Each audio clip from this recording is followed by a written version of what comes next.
আসসালামু আলাইকুম। নিঃসন্দেহে আজহারি, মিজানুর রহমান আজহারি অনেক বড় মাপের বক্তা। আমি জানি না ঐশ্বরিক দিক থেকে, মানে আল্লাহ তালার দিক থেকে আল্লাহ কাকে কতটা কবুল করেছেন, এটা তো তার বিষয়। মানে অলিয়া উলিয়া সুফি তারা খোদা তালার কানেকশন খুঁজেন, তার সাথে কানেক্টেড হওয়ার চেষ্টা করেন। সেই কানেকশন মিজানুর রহমান আজহারির কি আছে জানি না, তবে স্মার্ট, তার স্মার্টনেস, আমার ধারণা বাংলাদেশের মানুষ তো খুব ঝাঁকানাকা পছন্দ করে, এবং হঠাৎ করে craze, social media, viral item, এরকম মিজানুর রহমান আজহারির তার ওই যে বাচন ভঙ্গি এবং কিছুটা ইংলিশ কিছুটা বাংলিশ এগুলো মিলে টিলে উনি যে বক্তৃতা দেন, এটা মানুষকে মোহগ্রস্ত করতে পারেন, এবং বক্তা হিসাবে তার একটা আল্লাহ প্রদত্ত একটা গুণ আছে।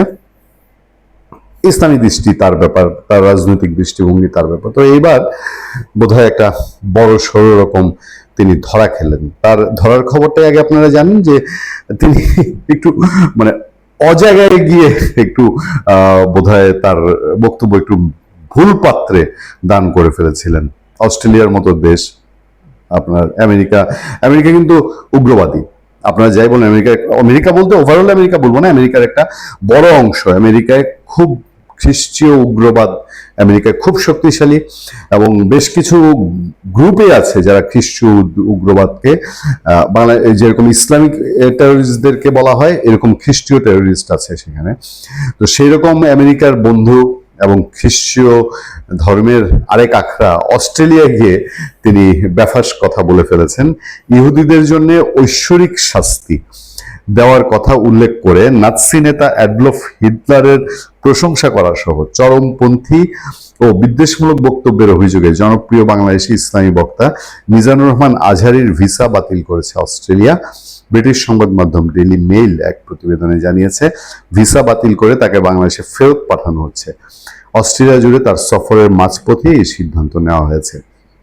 খবরটা আরো বিস্তারিত যা বলা হচ্ছে আজহারির বিরুদ্ধে এই উদ্বেগের কথা প্রথম প্রকাশ্যে আনে ডেইলি মেইল। অনলাইনে 1 কোটিরও বেশি অনুসারী থাকা এই বাংলাদেশি বক্তা এশিয়া, মধ্যপ্রাচ্য ও পশ্চিমা বিশ্বের প্রবাসী সম্প্রদায়গুলোর মধ্যে নিয়মিত বক্তব্য দেন। প্রচুর পয়সা কামান, প্রচুর পয়সা, তার এক একটা মাহফিলে লক্ষ লক্ষ টাকা দিয়ে তাকে নিতে হয়, বিশেষ ব্যবস্থায় নিতে হয়। অস্ট্রেলিয়ার ইস্টার উৎসবের অংশ হিসেবে লিগেসি অব ফেথ শীর্ষক সিরিজে অংশ নিতে ব্রিসবেন, মেলবোর্ন, সিডনি এবং ক্যানবেরায় তার সফরের কথা ছিল। জানা গেছে গত মঙ্গলবার আজহারের ভিসা বাতিল করা হয়। বর্তমানে তিনি বিতরণের অপেক্ষায় রয়েছেন। ঘাত ধরে বের করবে নিশ্চয়ই, ওইসব দেশ তো আর এমনিতে বের করে না, আল্লাহ না করুক শিকল পরে না পাঠাইলেই হয়েছে। 2023 সালে যুক্তরাষ্ট্রে দেওয়া এক বক্তব্যে আজহারি বেশ কিছু ইহুদি বিদ্বেষী ষড়যন্ত্র তথ্য প্রচার করেছিলেন বলে প্রতিবেদনে উল্লেখ করা হয়েছে। সেখানে তিনি হলোকাস্টের প্রশংসা করেন এবং ইহুদিদের মানবেতর হিসেবে তুলে ধরে তাদের সঙ্গে সম্পর্ক ছিন্ন করার আহ্বান জানান। এই হলো মোদ্দা কথা। এবং আজহারি হিটলারকে ইহুদিদের জন্য ঐশ্বরিক শাস্তি হিসেবে বর্ণনা করেছেন।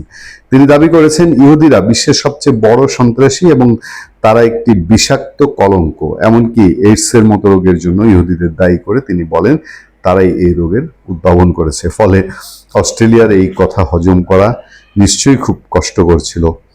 ভালো থাকবেন, সুস্থ থাকবেন। আপনাদের সাথে আমি আতিক রহমান, পূর্ণিয়া।